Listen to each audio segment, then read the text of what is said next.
All right, let's dive into one of the Bible's most, well, let's be honest, challenging chapters, Leviticus 20. When you read it, you see laws and punishments that can seem really harsh, maybe even shocking to us today. But if we dig just a little deeper, we find the very heart of God's call to his people, a call to be holy, just as he is holy. So let's just get right to the big question on everyone's mind. Why are these laws so incredibly severe? It's a fair question, and the answer you'll see has everything to do with where Israel was in its story, this critical make-or-break moment in their history with God. You have to picture this. The nation of Israel is literally at a crossroads. They've endured 400 years of slavery, they've wandered in the desert, and now they're right on the edge of entering the Promised Land. But this land wasn't empty. It was filled with cultures whose entire way of life, their worship, their morals, was a complete rejection of who God is. So you see, God wasn't just handing down a random list of rules. He was giving them a blueprint for survival, both spiritually and physically. The challenge was huge. How could they possibly stay true to him, a people set apart for him, when they were about to be surrounded by a culture that was so, well, corrupting? These laws were the answer. They were like a spiritual immune system. It makes perfect sense that the very first thing God addresses in this chapter is the most important thing of all, spiritual allegiance. Who was Israel going to worship? Was it going to be the one true God who brought them out of Egypt? Or were they going to turn to the false gods of the very nations they were told to drive out? And look at these practices. We're not talking about fringe activities here. This was mainstream culture for the Canaanites, sacrificing your own children to a god named Molech, talking to mediums, seeking guidance from the occult. This was their normal. And God's command was absolute. My people will have nothing to do with this. Period. And the consequence for that kind of spiritual betrayal? It was severe. When God says, I will set my face against that soul, that's more than just a penalty for breaking a rule. This is personal. It's a profound spiritual betrayal, it's choosing darkness over light, and it just goes to show how seriously God guards his relationship with his people. But this call to be holy wasn't just for their worship services. It had to extend into the very fabric of their society.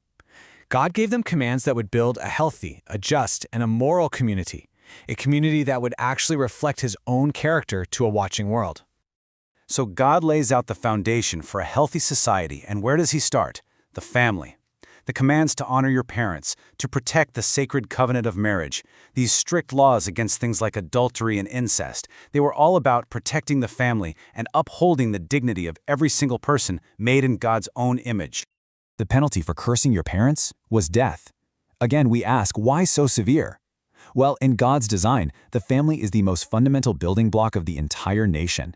If you let the family unit crumble, the whole society collapses. Honoring your parents wasn't just a nice suggestion, it was an absolute pillar of their society. And really, that was the whole point. These weren't just arbitrary rules to make life difficult. They were moral guardrails. God was drawing a very bright line in the sand and saying, this is how my people will live. They will be different. They're going to be a light to the nations, not because they're better, but because they follow my good and perfect ways. And all of this brings us to the real heart of Leviticus 20. Because behind all the rules and all the punishments, there's this profound and honestly beautiful purpose. It's a call that echoes all the way through the Bible. It's so easy to get focused on the consequences, isn't it? We read this chapter, and all we see are the penalties. But these laws were never primarily about punishment. They were about something so much bigger.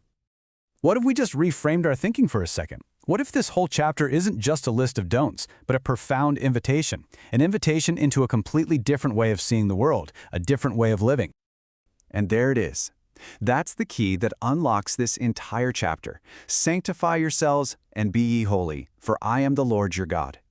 The reason behind every single command is rooted in the very character of God himself. He is holy, and out of love, he calls his people to reflect that holiness. So what does that word sanctify even mean? It sounds kind of churchy, right? But it's actually really simple. It just means to be set apart for a sacred purpose. God was telling Israel, you are not like everyone else. I have chosen you. I have rescued you. I have set you apart for me. And every single law was a reminder of that special identity. Now, as the chapter closes, God makes the stakes crystal clear. It's almost like the very land they were about to step into was listening. Their future as a nation was directly tied to their choice. Would they embrace God's holiness or would they reject it? And the choice was stark. You can see it right here. Obedience meant getting to inherit a land flowing with milk and honey, a real, tangible sign of God's blessing. But disobedience, doing what the other nations did, would cause the land itself to, and this is the Bible's graphic language, spew them out. Their holiness was the condition for them even staying in the land. And this is the magnificent climax of the whole chapter. It all comes back to relationship and identity.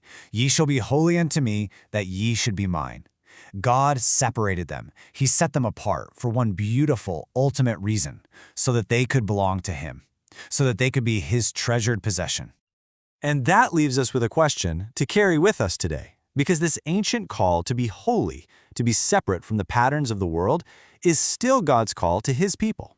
So in a world that pushes us to conform, to just blend in, what does it truly mean for us, right now, to be set apart for Him?